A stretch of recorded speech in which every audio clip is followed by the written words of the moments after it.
Hello everyone. चलिए हम इस वीडियो में फिजिकल एजुकेशन का पेपर सॉल्व करते हैं, क्लास 12 का, जो पूछा गया था बोर्ड एग्जाम में 2025 में सीबीएसई के द्वारा। देखिए, आपके जो क्वेश्चन होंगे वो 5 सेक्शन में होंगे, 37 क्वेश्चन होंगे। सेक्शन ए में 1 से 18 क्वेश्चन होंगे, एक एक नंबर के। फिर सेक्शन बी में आपके 19 से 24 क्वेश्चन होंगे, दो दो नंबर के। उसके वर्ड लिमिट 60 से 90 होगी। सेक्शन सी में आपका 25 से लेके 30 नंबर के क्वेश्चन होंगे, उस 3 नंबर के होंगे। 100 से 150 वर्ड लिमिट होगी। सेक्शन डी में आपका 31 से 33 क्वेश्चन होगा। फिर आपका ये 4 4 नंबर के होंगे। सेक्शन ई में 34 to 37 नंबर के क्वेश्चन होंगे, और 5 5 नंबर के होंगे, और 200 से 300 वर्ड में इसको लिखना होगा। इसमें आपका ऑप्शनल भी है, जैसे सेक्शन इसमें भी, सेक्शन 3 में भी अटेम्प्ट एनी 5 है, इसमें अटेम्प्ट एनी 5 है, और इसमें अटेम्प्ट एनी 3 है।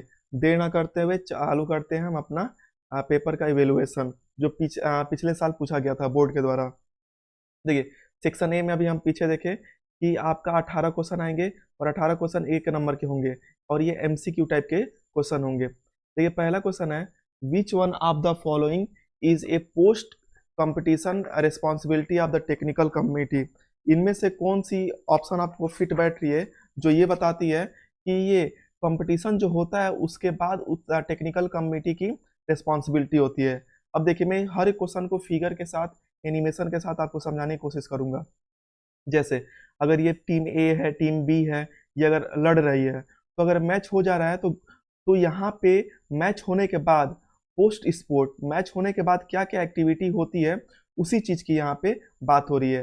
पहला देखो यहाँ पे ऑप्शन है, पहला ऑप्शन है यहाँ पे requisition, requisition to purchase equipment. मतलब मैच खत्म होने के बाद ये होता है कि हम डिमांड करते हैं कि इक्विपमेंट खरीद सके, तो इसको होल्ड रखते हैं, देखते हैं कि क्या है कि नहीं। सेकेंड ऑप्शन देखिए, arrangement of equipment and stationery. हम इक्विपमेंट का अरेंजमेंट करते हैं, और कागज पत्र का स्टेशनरी क्या होते हैं, बुक पेन होते हैं। तो ये तो गलत है, क्योंकि ये कंपटीशन होने के पहले हम अरेंजमेंट करते हैं इक्विपमेंट चाहे स्टेशनरी का। अरेंजमेंट ऑफ ऑफिशियल, ये भी गलत है। मेंटेनेंस ऑफ द फील्ड, तो या तो डी हो सकता है, नहीं तो ए हो सकता है। तो मेंटेनेंस ऑफ फील्ड जो है इसमें ज्यादा एक्यूरेट है, क्योंकि मैच खत्म होने के बाद हम फील्ड का क्या करते हैं, मेंटेनेंस करते हैं। तो इसमें डी ऑप्शन क्या है, एक्यूरेट फिट बैठ रहा है। सेकेंड क्वेश्चन देखिए, इसमें सेकेंड क्वेश्चन है कि इंट्रामुरल टूर्नामेंट का क्या ऑब्जेक्टिव होता है। अब देखिए, टूर्नामेंट दो तरह के होते हैं, एक होता है इंट्रामुरल, और एक होता है आपका एक्स्ट्रामुरल। देखिए, इंट्रामुरल जो है विद इन द वॉल होती है, with in the wall, with in the wall, with in the wall आप बोल सकते हैं, या स्कूल में बोल सकते हैं, इंस्टीट्यूट के बीच में अपने इंस्टीट्यूट में बोल सकते हैं। तो आप देख रहे हैं ना, ये जो यहाँ पे आपका वॉलीबॉल है, टेबल टेनिस है, ये किसी घर में किसी दीवार के अंदर होता है, स्कूल के अंदर होता है, तो ये इंट्रामुरल हो गया। जब कई सारे स्कूल, कई सारे यूनिवर्सिटी आपस में मिलते हैं और जो मैच कंडक्ट करते हैं, वो एक्स्ट्रा मुरल होते हैं। अब क्वेश्चन पे हम आते हैं, यहाँ पे है इंट्रामुलर। इंट्रामुलर जो घर के अंदर होता है, जो दीवार के अंदर होता है, जो स्कूल के अंदर होता है, जो इंस्टीट्यूट के अंदर होता है, उसके बारे में पूछ रहा है। तो इसमें बोल रहा है कि कौन सा ऑप्शन सही है। पहला ऑप्शन देखो, to achieve, to achieve the high performance at highest level of the tournament. गलत बात है, जब आप अपने स्कूल में कर रहे हो तो हाईएस्ट लेवल पे कैसे जा सकते हो।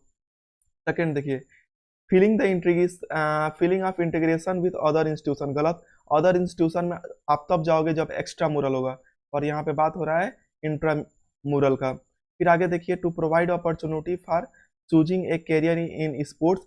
आप स्कूल में खेल के अपना स्पोर्ट कैरियर ऑप्शन नहीं चूज कर सकते, ये भी गलत है। डी ऑप्शन देखिए, to promote health and recreation at the institution.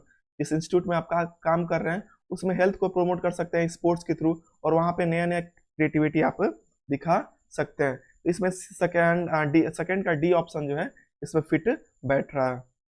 आगे देखिए, क्वेश्चन नंबर 3 में देखेंगे, यहाँ पे which of the following deformity related to lower extremities.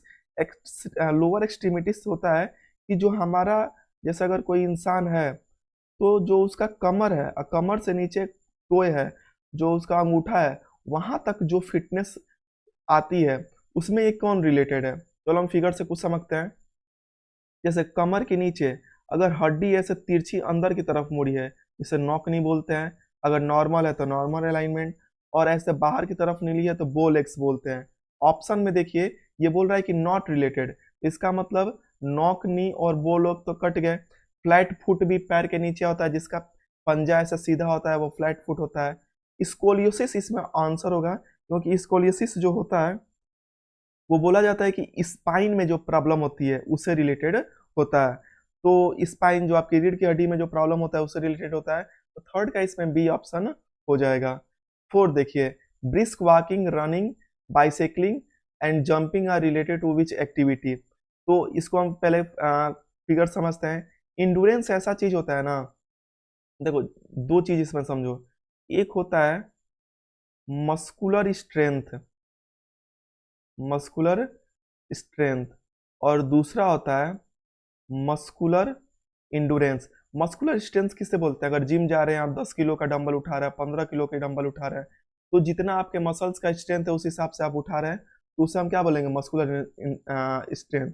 लेकिन आप जो काम कर रहे हैं, फुटबॉल खेल रहे हैं, साइकिलिंग कर रहे हैं, जिम कर रहे हैं, तो कितने टाइम तक कर रहे हैं, आपकी टाइमिंग क्या है, आपकी परफॉर्मेंस क्या है, उसे हम मस्कुलर इंडोरेंस बोलते हैं। तो पीछे वाला क्वेश्चन जो है, आप वॉकिंग कर रहे हैं, रनिंग कर रहे हैं, बाइसिकलिंग कर रहे हैं, जंपिंग कर रहे हैं, तो इसमें क्या आपकी क्रिएटिविटी शो होती है? इसमें जो है आपकी ये इंडोरेंस एक्टिविटी है, ये आपकी स्टेमिना को, आपकी टाइमिंग को इंक्रीज करता है। आगे देखिए, एज पर प्रिस्क्राइब सिलेबस सूर्य वेदान प्रणाम इज रिकमेंडेड फॉर। तो आप देखो यहाँ पे सूर्य वेदान में क्या होता है, हम सांस लेते हैं, सांस छोड़ते हैं, सीधे बैठते हैं। तो यहाँ से आपका जो रेस्पिरेटरी सिस्टम अच्छा होता है, तो रेस्पिरेटरी सिस्टम का मतलब जो आपके शरीर में जो ब्लड का फ्लो है वो अच्छा से कंट्रोल होता है। और ब्लड का फ्लो मतलब जो आपका हाइपर टेंशन होता है, हाई बीपी होता है, जैसे नॉर्मल माना जाता है कि 120 से 80 के रेंज में होना चाहिए। हाई वाला आपका 120 होना चाहिए और लो वाला 80 होना चाहिए नॉर्मल। लेकिन हाइपर टेंशन में क्या होता है, जब 140 हो जाए और लो वाला 90 चला जाए तो हाइपर टेंशन होता है। तो सूर्य भेदान से, प्राणायाम से आप हाइपर टेंशन से बच सकते हैं। नेक्स्ट देखिए, इसमें आपको बताना है कि इसमें कौन सा आसन है। तो ये जो फिगर देख के आप बता सकते हो कि ये धनुष के शेप का बना हुआ है, तो इसमें बी ऑप्शन, बी ऑप्शन आपका धनुष धनुरासन है। तो आप इसको देख लेंगे और जो है इसमें कोशिश करेंगे कि फिगर से रिलेटेड जो भी योगा वाले हैं आप उसको प्रैक्टिस करके जाएंगे। और ये क्वेश्चन जो है उनके लिए जो अंधे हैं, जो फिगर को नहीं देख पाएंगे। आगे देखिए, क्वेश्चन नंबर 7, अब यहाँ से एसर्शन रीजन चालू हो रहा है। एसर्शन को पढ़ते हैं।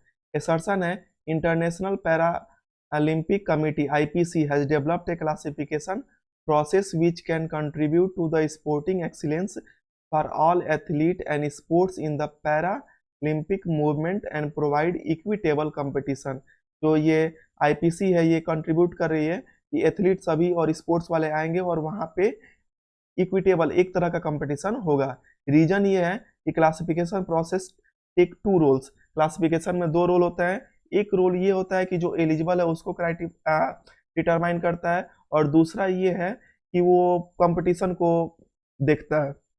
तो बात सही है, आईपीसी यही करता है, इंटरनेशनल पैरालंपिक कमेटी। और उसके बाद ये देखो इसको जस्टिफाई भी कर रहा है कि ये इनका दो रोल है, एलिजिबल और कंपटीशन को वेरीफाई कर रहा है। तो इसमें ऑप्शन आपका ए हो जाएगा, ये सर्सन और रीजन दोनों सही है, और इसका ये करेक्ट एक्सप्लेनेशन भी है। नेक्स्ट क्वेश्चन देखो, इसमें देखिए, are the colour that represent the 4 regional federation in the deaf Olympic logo, इसमें बताना है। तो यहाँ पे देखो, जो बहरे होते हैं उनके लिए जो ओलंपिक गेम खेला जाता है उसे हम डीफ एथलेटिक्स बोलते हैं। और डीफ ओलंपिक्स भी होता है जो बहरे होते हैं, जो सुन नहीं सकते हैं। और इनके लिए देखो, रेड ग्रीन येलो ब्लू, यही इसका लोगो है, यही कलर है। आप देखेंगे रेड ग्रीन येलो ब्लू जहाँ पे है वही आपका ऑप्शन हो जाएगा। तो क्वेश्चन नंबर 8 का इसमें एक्यूरेट ऑप्शन जो आपका होगा, ये ऑप्शन नंबर सी है। इसमें है ना रेड ब्लू येलो ग्रीन, आप फिगर में भी यहाँ देख सकते हैं। नेक्स्ट क्वेश्चन देखो, which type of lever has been load resistance between fulcrum and force. देखो ये क्लास 8 का क्वेश्चन है, वह साइंस में आता है। तो मैं इसको फिगर से तीनों तरह के लीवर को मैं डिस्टिंग्विश कर दे रहा हूँ। जैसे देखो, तीन तरह के लोड, जैसे एक जगह लोड होता है, एक तरह हम इंफर्ट करते हैं, और एक जगह जो है सपोर्ट दिया जाता है। जैसे कैची में बीच में सपोर्ट होता है, इधर से हम प्रयास करते हैं और यहाँ पे चीजें रखी जाती है। तो ये आपका फर्स्ट टाइप का हो जाएगा। ये बीच में फॉलक्रम हो गया, इफर्ट और लोड। यहाँ पे देखिए बीच में आपका लोड है, और आपका यहाँ पे सपोर्ट और यहाँ से हम इफोर्ट कर रहे हैं, तो ये आपका सेकंड टाइप ऑफ लीवर हो जाएगा।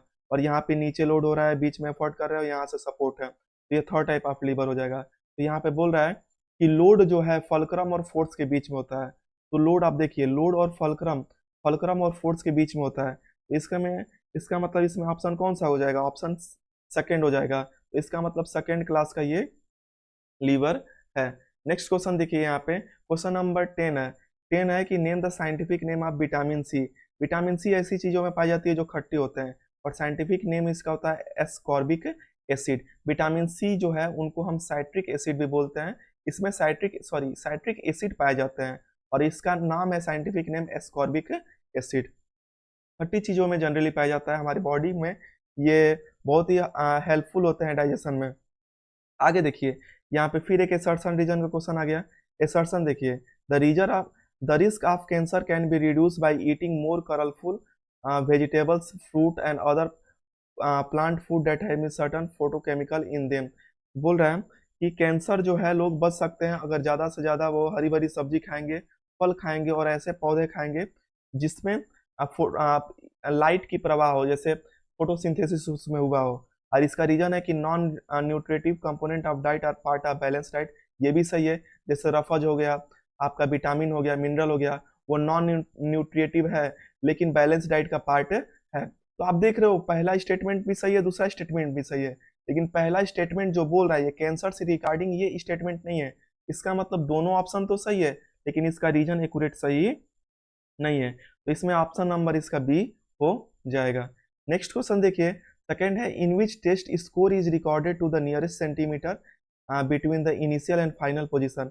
Partial curl, back stack test, seat and reach test, chair seat and reach test है। देखो मैं फिगर से बता रहा हूँ, ये आपका पार्शियल कर्ल टेस्ट है। आप जो है यहाँ पे हाथ रहता है, फिर धीरे से उठते हो, ये नीचे हाथ रहता है, ये पार्शियल कर्ल टेस्ट है। बेंड पे ऐसे सीधे चेयर पे बैठोगे और उसके बाद आप टो को टच करोगे, या पीछे पीठ से आप मेजरमेंट टेस्ट करोगे। यहाँ पे सीधे हो के आप बैक की फ्लेक्सिबिलिटी को मेजर करते हो, लोअर बैक को। तो ऐसे यहाँ पे देखोगे तो यहाँ पे नियरेस्ट सेंटीमीटर यहाँ पे नापा जाता है। इसे हम सीट एंड रिच टेस्ट बोलते हैं। तो सीट एंड रिच टेस्ट यही क्राइटेरिया है जिसमें हम नियरेस्ट सेंटीमीटर तक क्या करते हैं, मेजर करते हैं। नेक्स्ट देखिए, given below are the type of fracture.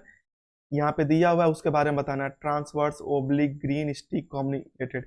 एक एक करके देखते हैं, मैं फिगर से इसको समझा रहा हूँ। ट्रांसवर्स देखो, ट्रांसवर्स क्या है? ट्रांसवर्स आप फिगर में देख रहे हो कि एक जगह टूटा हुआ है, तो ट्रांसवर्स देख रहे हो एक जगह ये टूटा हुआ है। ऑप्शन में देखो, ट्रांसवर्स में जो है आपका एकदम सीधा सीधा ब्रेक है, सीधा सीधा ब्रेक है और आपका बोन टूटा हुआ है। ऑब्लिक देखो, ऑब्लिक हम देख रहे हैं यहाँ पे, कहाँ गया ऑब्लिक? यहाँ पे देख रहे हैं कि ऐसे तिरछा में टूटा हुआ है, तो डायगनली में टूटा हुआ है, तो यहाँ पे ऑब्लिक हो जाएगा कि बोन जो है डायगनली टूटी हुई है। ग्रीन स्टिक देखो, ग्रीन स्टिक का है इसमें, ग्रीन स्टिक में है मतलब बोन पूरी टूटी नहीं है, हल्की सी फ्रैक्चर है इसमें, तो हम इसमें बोलेंगे कि ग्रीन स्टीन जो है इसमें सॉफ्ट बोन टूटा हुआ है और जिसमें एक तरफ बेंड हुआ है। कम्युनिकेटेड देखो, कम्युनिटेड देखो, सॉरी कम्युनिटी मतलब एकदम चूर चूर हो गया, चकनाचूर हो गया छोटे छोटे पीसेस में, उसे कम्युनिटेड बोलते हैं। तो यहाँ आप देखेंगे कम्युनिटेड क्या होता है, बोन जो है क्रश होती है बहुत सारे नंबर ऑफ पीसेस में। नेक्स्ट क्वेश्चन देखो, गोल्फ बॉल जो है ये रेस्ट में रहता है, ताकि गोल्फ बॉल जो है गोल्फ बॉल रेस्ट में रहता है जब तक वो हिट ना करे। इसमें कौन सा लॉ एग्जर्ट करता है? तो लॉ ऑफ इनर्शिया होता है इसमें, और इसको आप एक्टिविटी के आप एक समझ सकते हैं, आप इसको देख सकते हैं। इस लोटे और इस रुमाल के हेल्प से हम न्यूटन के फर्स्ट लॉ को प्रूफ करेंगे। सबसे पहले मैं इस रुमाल को यहाँ बिछाता हूँ, फिर यहाँ इस लोटे को रखता हूँ। देख रहे हैं पहले जो है ये लोटा पहले भी रेस्ट में था, अभी भी किस में है, रेस्ट में है। न्यूटन का लॉ बोलता है कि कोई भी चीज अगर रेस्ट में है तो रेस्ट में रहेगी, या मोशन में है तो मोशन में रहेगी, जब तक एक्सटर्नल फोर्स हम न लगाएं। और न्यूटन के फर्स्ट लॉ को हम लॉ ऑफ इनर्शिया बोलते हैं।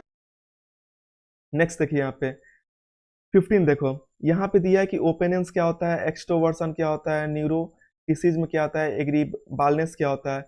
अब देखो ये न्यूरोटिसिज्म होता है आपका सेमलेसनेस, ऐसे एक्सट्रावर्सन क्या होता है, एक्साइटमेंट होता है, मैजिकल थिंकिंग जो आपका ओपनेस होता है, एग्रीएबल होता है, आप जो है मैनिपुलेटिवनेस हो तो एग्रीएबल होता है। अब यहाँ पे हम लोग एक एक देखेंगे। सबसे पहले हम कैसे इसको करना चाहेंगे, न्यूरोटिसिज्म होता है ना, ये नर्वस सिस्टम से रिगार्डिंग होता है। तो आपका सी का सेकंड ऑप्शन हो जाएगा। तो सी का सेकंड ऑप्शन किस में है, या तो बी में है या तो डी में है, ऐसे आप एलिमिनेट कर सकते हैं। और इसको अगर मैं आगे बताना चाहूँ तो आप देखिए यहाँ पे दिया है कि ओपननेस क्या होता है। ओपननेस में क्रिएटिव होती है और आप नए नए चैलेंजेस को फेस करते हैं, देखते हैं। तो यहाँ पे जो है ओपननेस का आपका थर्ड ऑप्शन हो जाएगा। एक्सट्रोवर्सन, एक्सट्रोवर्सन जो है आप सोसाइटी में घुले फिले रहते हैं, तो सोशल चीज यहाँ पे आ जाएगी। और एग्री बालनेस क्या होती है, एग्री बालनेस होती है कि फ्रेंडली होते हैं, हेल्पफुल होते हैं और ट्रस्ट वर्दी आप होते हैं। नेक्स्ट देखिए 16 नंबर है कि the concept of dash generally refer to the person evaluation of और or attitude toward him or herself. तो आप देखेंगे, देखो यहाँ पे मेंटल इमेजिनरी, अपने आप को जो इवेल्युएट करने के लिए जो होता है वो कौन सी होती है, तो मेंटल इमेजिनरी होता है। हम सोचते हैं कि तारामंडल में चले गए, सोलर सिस्टम में चले गए, कोई भी इमेजिन होती है तो मेंटल इमेजिनरी होती है। तो मेंटल इमेजिनरी तो इसमें होगा नहीं। हम अपने आप को इवेल्युएट मेंटल इमेजिनरी से थोड़ा ना कर सकते हैं। फिर देखो अपने को देख के डर जाना, ये आपका होता है सेल्फ टॉक होता है, सेल्फ टॉक हो गया, तो ये भी नहीं हो सकता है। फिर उसके बाद है कि आप यहाँ पे देखेंगे कि हम गोल को सेट करते हैं, तो गोल को सेट करके भी हम इवेलुएट नहीं कर सकते हैं। सेल्फ स्टीम ऐसी चीज होती है, सेल्फ स्टीम, जिससे हम ये फील कर सकते हैं कि हम कितना इम्प्रूव किए हैं, और अपने आप को इवेलुएट करने की तरीका जो है वो सेल्फ स्टीम को बताया जाता है। नेक्स्ट देखिए, स्वेडिश वर्ड जो है स्पीड प्ले को रोल करता है, इसका मतलब क्या होता है। तो देखो सबसे पहले यहाँ पे दो एक्स्ट्रा चीज मैं बता दूं, एक एरोबिक एक्सरसाइज होता है और एक एनोबिक एक्सरसाइज होता है। एनारोबिक एक्सरसाइज उसे बोलते हैं जिसमें हम वेट उठाते हैं, और जिसमें हम स्टेमिना, अपने स्ट्रेंथ एंडोरेंस को इंक्रीज करते हैं, वो एरोबिक एक्सरसाइज होता है। स्वेडिश आपका हार्टेक ट्रेनिंग जो होता है, वहां पे हम क्या करते हैं, स्पीड प्ले को मेजर करते हैं। जैसे यहाँ पे क्या होता है ना कि सबसे पहले आप 5 मिनट की वार्म अप करेंगे, उसके बाद आप रनिंग करेंगे बहुत तेजी से, उसके बाद 5 मिनट आप कूल डाउन करेंगे और मेजरमेंट करते हैं। तो यही आपका फार्टलेक ट्रेनिंग होता है, और इसी में हम स्वेडिश वर्ड यूज होता है स्पीड प्ले के लिए। नेक्स्ट देखिए, ये है कौन सा इसमें है जो कि एक्सरसाइज नहीं है, डायरेक्टली इन्वॉल्व नहीं है मूवमेंट के लिए। तो देखो यहाँ पे ये आइसोकाइनेटिक है, काइनेटिक में मूवमेंट होता है। और आप जब इसको ध्यान से देखेंगे इस ऑप्शन में आप देखेंगे कि एक तो काइनेटिक मूवमेंट हुआ, और दूसरी चीज जो पॉलीमेट्रिक होती है, यहाँ पे भी सडन मूवमेंट होता है। तो ये दोनों तो ऑप्शन होंगे नहीं। तो यहाँ पे है कि कौन से ऑप्शन मूवमेंट में इन्वॉल्व नहीं होता है। तो यहाँ पे फिगर में देखो आइसोटोनिक और आइसोमेट्रिक। आइसोमेट्रिक ये होता है ना कि हम मसल्स को रिलैक्स करते हैं और आराम से करते हैं, और मसल्स को हम जैसे बाइसेप दिखाते हैं, ट्राइसेप्स दिखाते हैं, तो आइसोटोनिक होता है। तो यहाँ पे एक्सरसाइज में मूवमेंट दिखा रहा है, तो आइसोटोनिक्स में तो हम दिखाते हैं, और किस में नहीं दिखाते हैं, किस में सपोर्ट सिस्टम होता है, आइसोमेट्रिक में होता है। नेक्स्ट देखिए, यहाँ से आपका जो है सेक्शन बी चालू हो गया है। देखिए सेक्शन बी के क्वेश्चन वैसे ही हम करेंगे, यहाँ पे फिगर से समझाऊंगा जहाँ समझाने लायक होगा, उसके बाद मैं इसमें एक्सप्लेनेशन जो सीबीएसई के द्वारा आंसर किया गया है उसको मैं भी दिखाऊंगा। सजेस्ट टू करेक्टिव मेजर बताना है बॉल लेग में, राउंड शोल्डर में। तो यहाँ पे देखिए बॉल लेग जो है आपका, जो देखो अभी मैं फिगर आपको दिखाया था ना बॉल लेग का, एक बार देखो यहाँ पे जो बॉल लेग था, बॉल लेग में हम लोग जो देखे थे, स्टार्टिंग में ही देखे थे कि जो बॉल लेग है उसमें बाहर की तरफ से ऐसे क्या हुआ है, मुड़ा हुआ है, और अंदर की तरफ से जब मुड़ा रहता है उसे हम नॉक नहीं बोलते हैं। तो बॉल लेग के केस में हम कैसे सुधार सकते हैं फिजिकल एक्टिविटी के द्वारा, उसी को यहाँ पे पूछ रहा है। तो जो बॉल लेग है, देखिए यहाँ पे बॉलों को कैसे सुधारेंगे, ऐसे हम क्लिप लगा सकते हैं। फिर ये शोल्डर जो है झुका हुआ है, इसको हम कैसे कर सकते हैं, इसका करेक्ट ऑप्शन देखो। तो जो बॉल है उसके लिए हम थाई के लिए स्ट्रेचिंग एक्सरसाइज करेंगे, और हम मजबूत करेंगे अपने इनर थाई को और हिप मसल को। वही जो राउंड शोल्डर सॉरी, जो जो हमारा शोल्डर झुक गया है उसके लिए क्या करेंगे, उसके लिए हम अपर बैक को स्ट्रेंथ करने की एक्सरसाइज करेंगे, शोल्डर मसल्स को स्ट्रांग करेंगे, और अच्छे पोस्टर में हमेशा प्रैक्टिस करेंगे रहने के लिए, और चेस्ट को अपने ओपन करेंगे।